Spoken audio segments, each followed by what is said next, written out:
Hello everyone, welcome back to another episode of r/PettyRevenge. In today's episode, roommates stopped contributing, so we left them nothing. Streaming service didn't work and wouldn't reimburse me. The Great Wall of Pennsylvania. Yeah, well, I don't think we're making enough noise. Before we get started, make sure to subscribe so you will never miss a video.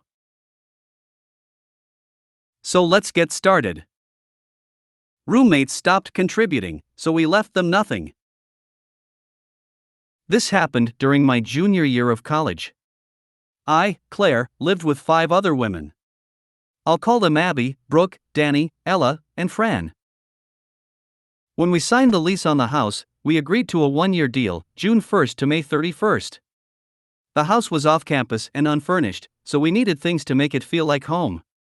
Prior to moving in, we all sat down and decided what we needed for the house and who was going to bring what, and also settled on a chore schedule. We also decided that we'd have a household supply fund set up so we could buy things we all would use, like toilet paper, paper towels, dish detergent, and laundry detergent. As it turns out, Danny, Ella, Francesca and I brought most of the stuff we needed, like a couch, small dining table, dishes, silverware, drinking glasses, cookware, food storage containers, etc. Things went pretty well during fall semester. Shortly after that, however, things started to decline.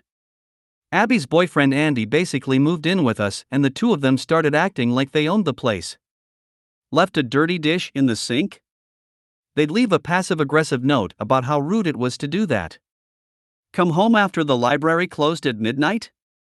Abby and Andy went to bed at 10, and if you woke them up, there was hell to pay. Pretty soon, Brooke and her boyfriend Brad were acting in much the same way.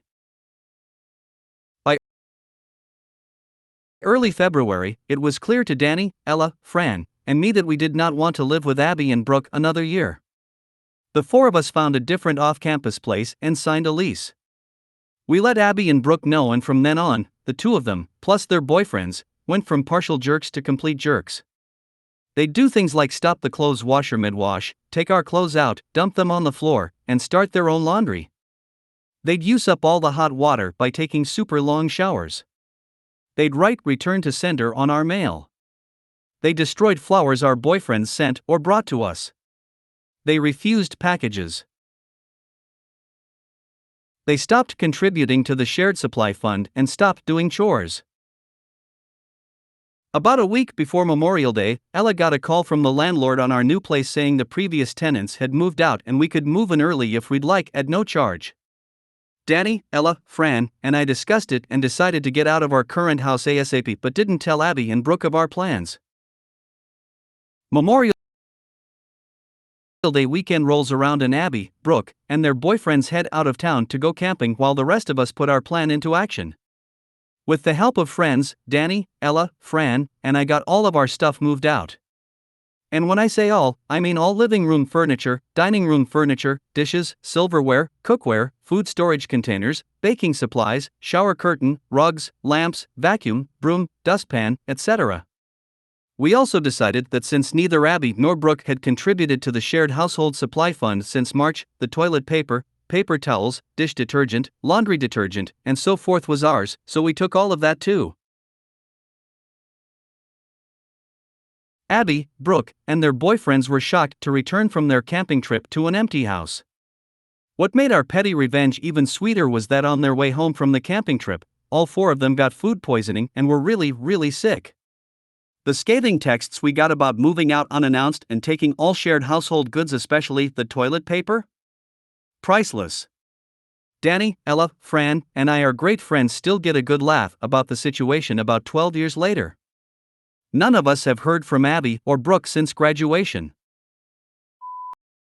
Streaming service didn't work and wouldn't reimburse me.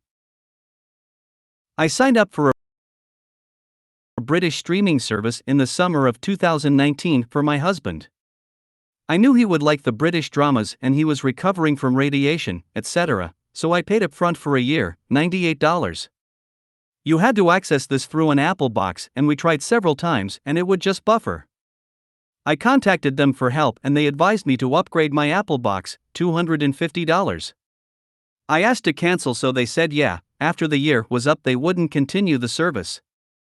If I had signed up for monthly service, I could have canceled immediately, so this did annoy me. Early fall, my husband passed away. I took it upon myself as a distraction to comment on Facebook every time I saw their ads. I would read comments and reply that people should only take monthly membership because there could be streaming issues, and if so, they wouldn't be reimbursed. I was polite and didn't slander the company, just pointed out what had happened to me. I must admit I probably posted hundreds of replies because it became a vendetta. Come December, I get a DM from them asking what my problem was. I explained again and they said they had reimbursed me.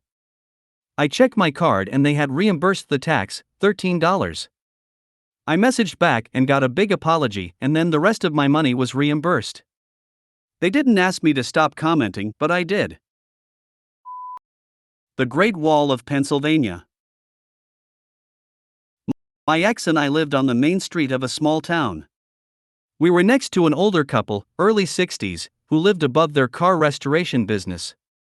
Their building fronted right on the sidewalk and ran the full length and width of their property.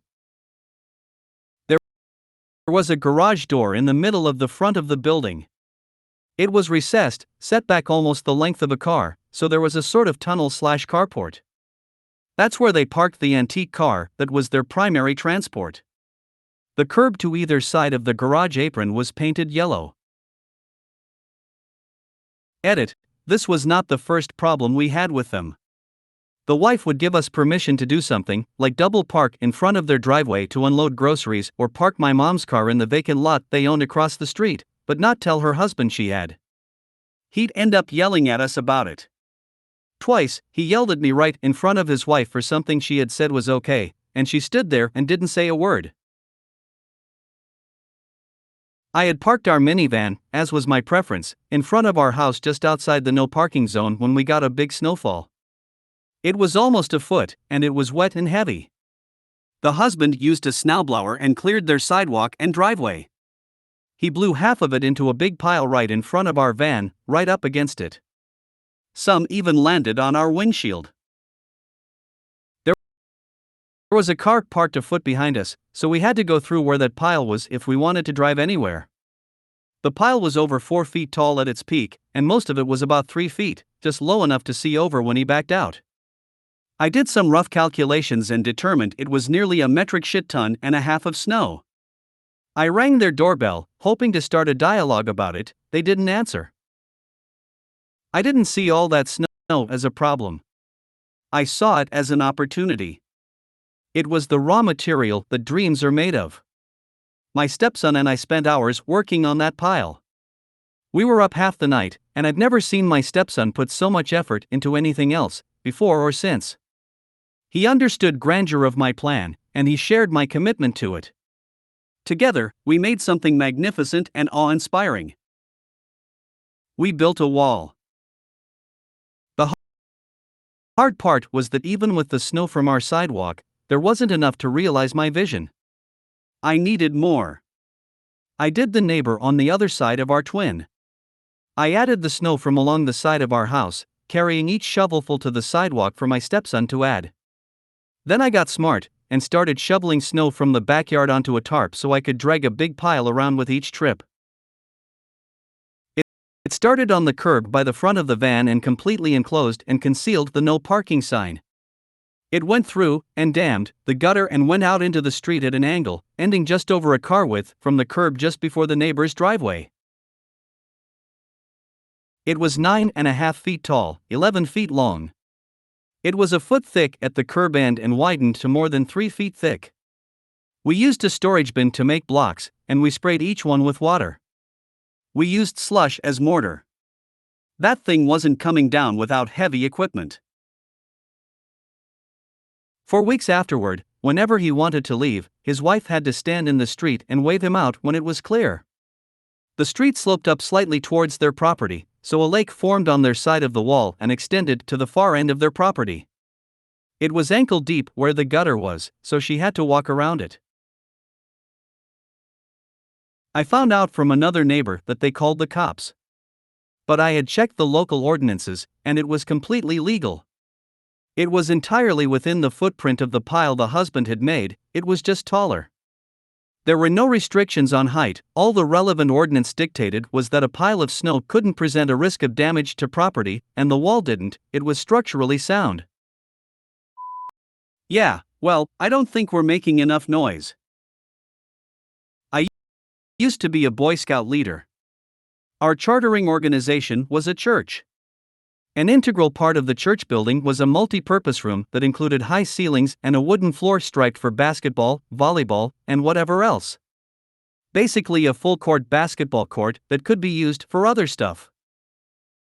One week, our scout meeting involved a lively game of basketball, because why not, right? At one point, I ducked out of the gym to get a drink of water. I was accosted by a Karen, and we had this conversation while I headed to the water fountain and back to the gym. You're the leader of those boys, right? Yes, ma'am. Well, don't you think they're being too loud? My brain skidded to a halt. It's a gym, and we're playing basketball, duh. No, ma'am, this is a regular scout meeting. This is a church building. I think you would have some reverence and respect.